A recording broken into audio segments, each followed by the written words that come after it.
Halo pemirsa Unhas TV, jumpa lagi bersama saya Zara Sabita Suceng dalam Unhas Daily. Dalam beberapa menit ke depan kami akan menyajikan berita teraktual hanya untuk Anda. Meskipun belum didukung oleh penelitian resmi, ada kecenderungan penurunan jumlah pernikahan di Indonesia dalam beberapa tahun terakhir. Informasi ini berdasarkan data statistik dari Kementerian Agama yang mencatatkan perkawinan yang dilangsungkan secara resmi. Penurunan ini jika terus berlanjut akan berlangsung pada dampak signifikan bonus demografi 2035 di Indonesia.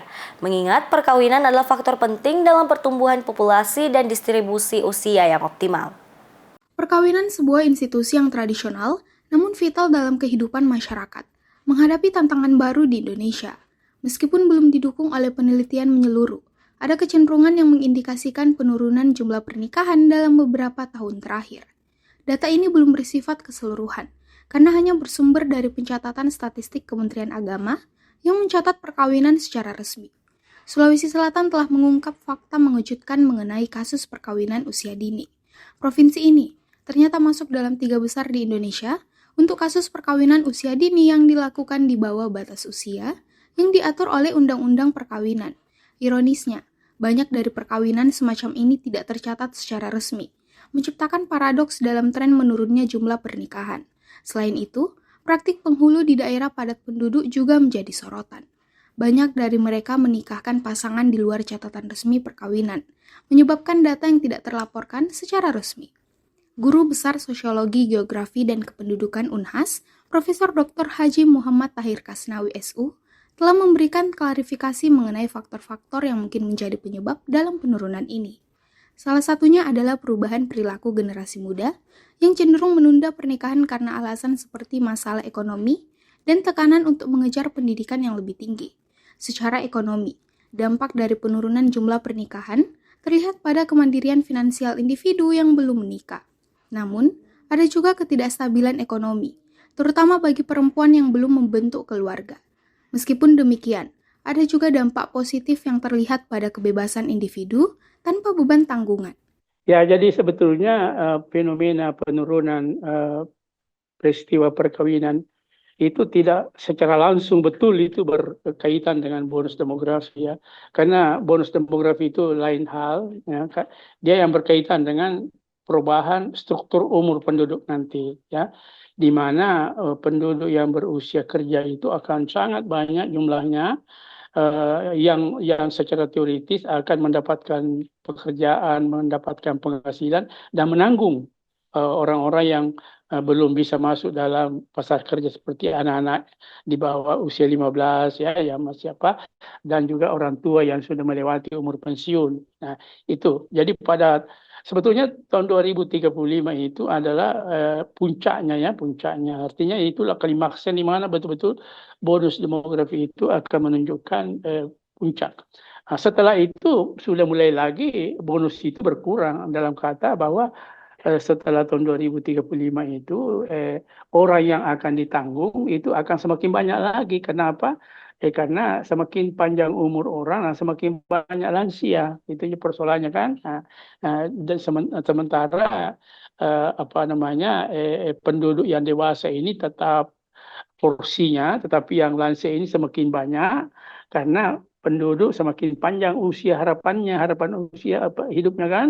Nah, jadi mereka kan ditanggung ya dan sebagainya. Itu kaitannya. Nah, persoalan tadi penurunan perkawinan dengan bonus demografi mungkin memang secara teoritis bisa dikaitkan bahwa mereka-mereka ini akan semakin banyak membanjiri pasar kerja ya, semakin banyak tenaga-tenaga kerja baru yang masih fresh begitu, yang belum punya tanggungan, belum punya keluarga dan sebagainya.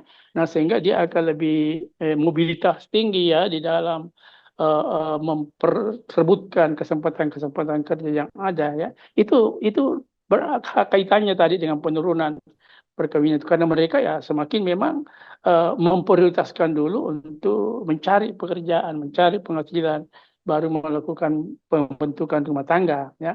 Nah, tapi secara secara statistik ya hubungannya tidak terlalu erat antara itu ya penurunan dengan bonus demografi ya. Pemerintah dan masyarakat perlu memberikan perhatian lebih terhadap pembentukan kesepakatan kerja bagi generasi muda untuk mengurangi dampak negatif dari penurunan ini. Sebagai bagian dari upaya ini, penting untuk menekankan pentingnya pembentukan keluarga sebagai bagian integral dari kehidupan berbangsa dan bernegara. Kesiapan secara emosional, mental, dan ekonomi sebelum memasuki institusi perkawinan harus ditekankan sebagai bagian dari pendekatan holistik untuk mengatasi tren penurunan ini. Feni Septiani Samuel, Unhas TV. Pemirsa, kehidupan rumah tangga selebriti sering menjadi sorotan publik, termasuk hubungan antara Ria Ricis dan suaminya Teuku Ryan. Berdasarkan isi surat gugatan perceraian yang beredar, banyak yang berspekulasi bahwa campur tangan orang tua Teuku Ryan menjadi salah satu faktor di balik keruntuhan rumah tangganya. Lantas, bagaimanakah seharusnya orang tua memainkan peran dalam rumah tangga anak? Berikut informasi selengkapnya untuk Anda. Perceraian selebriti seringkali menjadi bahan pembicaraan publik. Kali ini, kasus perceraian yang melibatkan Ria Ricis, seorang influencer terkenal dan suaminya Teuku Ryan, berhasil mencuri perhatian publik dikarenakan isi dari surat gugatan perceraiannya yang beredar di berbagai platform media sosial.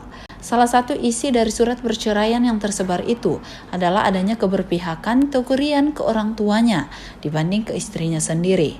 Hal ini yang membuat sang istri merasa tidak nyaman akan hal tersebut. Dosen psikologi Universitas Hasanuddin, Andi Tenri pada Rustam, menyampaikan bagaimana seharusnya peran orang tua dalam rumah tangga anak berkaca dari kasus Ria Ricis dan Teuku Ryan. Sebenarnya kalau dari konflik Ria Ricis ya bersama Teuku Ryan ya suaminya, itu dari pengakuan Ricis sendiri itu mengakui bahwa konflik mereka sebenarnya sampai mengambil tindakan perceraian itu memang terlalu banyaknya pro pasangannya ya, suaminya ke keluarganya ya. Jadi keluarganya di sini tidak hanya sebenarnya mertua saja ya, orang tuanya saja, tetapi keluarga dalam artian ibunya, bapaknya, adiknya ya terutama. Nah, hal ini tentunya akan menjadi persoalan dalam rumah tangga ketika pro pasangan, salah satu pasangan kepada keluarganya ya, terutama mertua, dan ketika mertua atau keluarga ini juga masuk ya terlalu dalam hubungan rumah tangga atau hubungan antara suami istri ya, dalam hal ini Ria Ricis dan Teuku Ryan ya.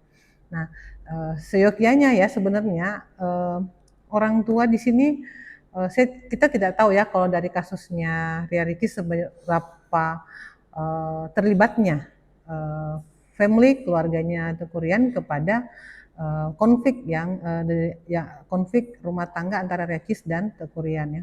Namun yang namanya kita pernikahan itu kan tentunya sebelum kita melakukan pernikahan itu kan ada namanya kesepakatan bersama ya, kesepakatan pranikah gitu ya.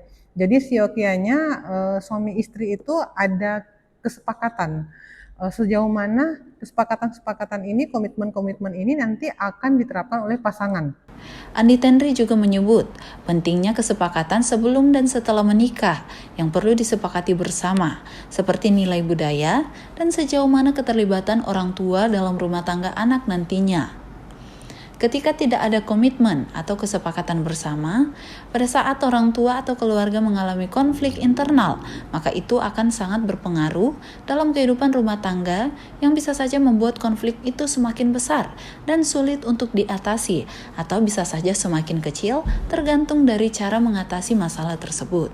Peran mertua sampai sejauh mana gitu ya. Nah, kalau kedua pasangan ini sudah ada komitmen, sudah komunikasi, sudah saling terbuka ya, sudah ada saling penyesuaian dengan adanya orang tua yang harus dibantu misalnya, orang tua yang tinggal di rumah dengan kita, maka masing-masing pasangan ini tentunya akan bertindak untuk mengedukasi atau menyampaikan sejauh mana komitmen mereka kepada keluarganya, ya tentunya seperti itu. Jadi misalnya ketika misalnya Ria Ricis ya, sudah menyampaikan ke Teuku Ryan, saya itu tidak suka kalau kamu mengirimkan uang ke ibumu misalnya ya, Kalau nggak ngomong ke saya, mungkin baiknya lain kali kalau mau ngasih ke mertua, ngomong dulu ke saya. Saya tidak akan melarang gitu ya, tapi disampaikan aja. Nah tentunya kan kalau seperti itu kan enak ya. Jadi kan tekurian tentu saja akan bersikap seperti itu, terbuka gitu ya, karena si pasangannya terbuka. Nah tekurian sebagai anak tentunya akan menjadi mediator ya, mediasi ya, memediasi antara istri dan orang tuanya. Ya bisa saja kan tekurian ngomong gini, Bu, kalau saya mau kirim uang barangkali nanti melalui Ricis misalnya. Nanti saya kasih ke Ricis yang ngasih ke ibu gitu, biar saya terlihat bahwa saya menghargai beliau juga gitu ya, karena saya harus menghargai beliau gitu ya, seperti itu.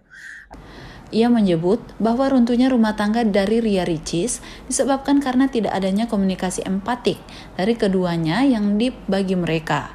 Maka dari itu, hal ini menjadi masalah yang besar. Memang ya, kadang ada ya mertua yang tidak menyadari bahwa tindakannya itu sudah melampaui batas gitu ya, dalam mencampuri urusan rumah tangga anaknya ya. Ya, karena kita juga kadang memahami ya, namanya orang tua ya. Kadang ada orang tua itu yang masih belum bisa lepas dari anaknya, meskipun dia sudah menikah ya. Lepas dari hal entah masih butuh perhatiannya, masih butuh kasih sayangnya gitu ya. Sehingga ada saja hal yang dilakukan agar dia bisa mendapatkan kembali ya perhatian kasih sayang dari anaknya. Apalagi kalau ibu ke anak laki-laki itu kan sangat dekat ya secara emosional. Nah, kadang kedekatannya itu yang disalahartikan oleh pasangannya ya. Nah, sehingga posisi orang tua di sini, entah dia sebagai orang tua atau mertua ya, itu harus bisa lebih wisdom, bijak ya. Karena posisinya harus wisdom, bijak, melihat bagaimana kondisi rumah tangga anaknya. Kalau anaknya itu dalam membina rumah tangga harmonis saja, maksudnya harmonis, bahagia, ketika dia masuk dalam rumah tangga itu tidak ada masalah gitu ya. Mau memberi nasihat, mau mengingatkan dan menasihati itu pun juga sebenarnya sebagai orang tua harus cukup hati-hati ya, tidak sampai melukai kedua pasangan tersebut, entah anaknya ataupun menantunya ya, tapi menasihati dalam tataran yang memang sifatnya bentuk kearifannya dia sebagai orang tua. Jadi tidak terlalu mencampuri, bahkan membuat lebih atau memperparah hubungan rumah tangga yang memang sudah ada konflik ya. Nah, itu rumah tangga yang bahagia saja dicampuri oleh orang tua yang atau mertua ya dalam rumah tangga ketika mereka bahagia itu kadang bisa menjadi tidak harmonis lagi gitu ya, karena karena keikutsertaan mertua mencampuri problem menantu atau anaknya itu sudah di luar batas gitu ya. Andi Tenri menyampaikan bahwa orang tua harusnya bisa lebih bijak dalam rumah tangga anaknya, serta bisa melihat situasi kapan dia bisa masuk ke wilayah rumah tangga anaknya dan kapan dia tidak harus ikut campur di dalamnya. Ia juga menyampaikan bahwa sangat penting adanya komunikasi antara orang tua dengan anak, serta bagaimana orang tua bisa menjadi tokoh atau figur yang bisa menjadi contoh untuk keharmonisan rumah tangga anaknya. Karena teori psikologi menyatakan bahwa jika kita bisa menyesuaikan diri dengan perubahan yang ada, maka kita bisa hidup harmonis. Andrea Ririn Karina, Unhas TV. Kemacetan telah menjadi pemandangan rutin setiap hari di Kota Makassar. Kemacetan tersebut umumnya terjadi di pagi dan sore hari saat masyarakat memulai dan menyelesaikan aktivitasnya. Pemerintah Kota Makassar telah berusaha mengurangi kemacetan dengan memperbesar dimensi jaringan jalan dan juga menyediakan transportasi publik. Namun, kemacetan masih terus berlanjut. Lantas, bagaimanakah solusi yang tepat untuk permasalahan ini? Berikut informasi selengkapnya untuk Anda. Makassar, ibu kota dari Provinsi Sulawesi Selatan yang memiliki luas 175,77 km persegi. Berdasarkan data Badan Pusat Statistik Sulawesi Selatan, Makassar tercatat memiliki kepadatan penduduk hingga 1.464.637 jiwa pada tahun 2024. Sebagai kota dengan jumlah penduduk yang besar, Makassar juga adalah kota yang tidak terhindarkan dari permasalahan kemacetan. Kemacetan di Kota Makassar bukanlah hal yang asing lagi. Puncak kemacetan yang sering terjadi di Kota Makassar adalah pada jam puncak di pagi dan sore hari, saat para siswa dan siswi berangkat ke sekolah dan para karyawan berangkat ke kantor, dan pada saat jam pulang sekolah dan pulang kantor yang biasa terjadi pada sore hari. Kemacetan tersebut terjadi di beberapa titik di Kota Makassar, seperti di Jalan Perintis, BTP, Jalan Urip Sumoharjo, dan titik-titik lainnya. Kalau bilang mengurangi, sebenarnya masalah kemacetan itu masalah kompleks ya. Kalau secara teori penduduk di atas 1 juta jiwa itu pasti kotanya akan mengalami kemacetan yang berulang. Jadi mungkin ada masa 1 hari macet, minggu depan tidak macet lagi. Tapi kalau sudah di atas 1 juta jiwa itu secara teori memang akan mengalami kemacetan yang berulang. Kalau kemacetan di Makassar ya, saya dari 2010 lakukan penelitian tentang masalah kemacetan di Kota Makassar. Satu, memang tren pertumbuhan penduduknya besar. Bukan saja penduduk yang ada di sini, tapi yang bermigrasi ke Kota Makassar itu banyak.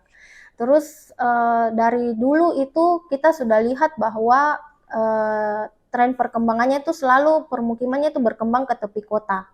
Nah, itu yang mendorong banyak demand yang berkembang ke tepi kota. Tapi monofungsi. Jadi yang tadi teorinya mengatakan kalau monofungsi kemudian sporadis itu kecenderungan pada ketergantungan pada kendaraan bermotor. Jadi ciri-ciri urban sprawl kalau di Kota Makassar ya terlihat memang di tepi-tepi kotanya, khususnya di Tamalan Rea, Biringkanaya itu sudah ada. Kepala Laboratorium Perencanaan Infrastruktur dan Transportasi Universitas Hasanuddin, Dr. Feni Veronica Natalia menjelaskan, selain dari kepadatan penduduk, aspek lain penyebab kemacetan adalah pertumbuhan kendaraan bermotor, penataan ruang yang tidak terintegrasi dengan sistem transformasi, dan juga masalah pada kebijakan. Jadi untuk menyelesaikan permasalahan kemacetan di Kota Makassar, perlu untuk mengatasi seluruh aspek secara terpadu. Ya, sekarang di dalam BTP ada lagi perumahan, ya, tapi fasilitas sosial ekonominya jauh dari rumah. Jadi orang kalau mau pergi sekolah, mau pergi ke pasar saja minimal, dia tetap harus naik motor. Nah, itu yang menjadi PR yang harus diselesaikan. Itu salah satu aspek kecil. Belum lagi yang lain, misalnya pengendalian pertumbuhan kendaraan bermotor. Bagaimana sekarang satu rumah sudah punya, hasil penelitian saya 2 tahun lalu, satu rumah itu setidaknya punya 2 kendaraan, 1 mobil dan 1 motor, ya. Dan ada lebih dari 80% penduduk Kota Makassar itu tiap hari menggunakan kendaraan pribadi untuk melakukan aktivitasnya. Jadi memang tinggi, tapi kita tidak bisa juga menyalahkan mereka karena tidak ada kebijakan lain yang mendorong mereduksi itu. Misalnya, oke, kita mau orang beralih tapi sediakanlah angkutan umum. Oke, kita mau beralih tapi angkutan umumnya harus murah misalnya. Tapi di sisi lain ya harusnya kalau memang sudah ada angkutan umum yang murah dan terjangkau, harusnya pajak kendaraan bermotor sudah bisa dinaikkan misalnya. Subsidi tidak lagi ke subsidi BBM, tapi subsidi supaya angkutan massal ini bisa menjangkau sebanyak-banyaknya kawasan supaya lebih mudah dicapai oleh masyarakat. Dr. Feni Veronica Natalia menegaskan bahwa menyelesaikan permasalahan kemacetan di Kota Makassar perlu dipikirkan solusi dari masing-masing aspek dengan pendekatan yang kompleks. Penyelesaian semua aspek harus sejalan dengan aspek lainnya, tidak bisa hanya dengan menyelesaikan satu aspek saja. Zahra Sabita Sucheng, Iva Isyarahman, Unhas TV. Baik pemirsa, berita tadi sekaligus menutup perjumpaan kita hari ini. Jangan lupa untuk terus saksikan Unhas Daily hanya di Unhas TV. Saya Zahra Sabita Sucheng beserta kru yang bertugas, pamit undur diri dan sampai jumpa.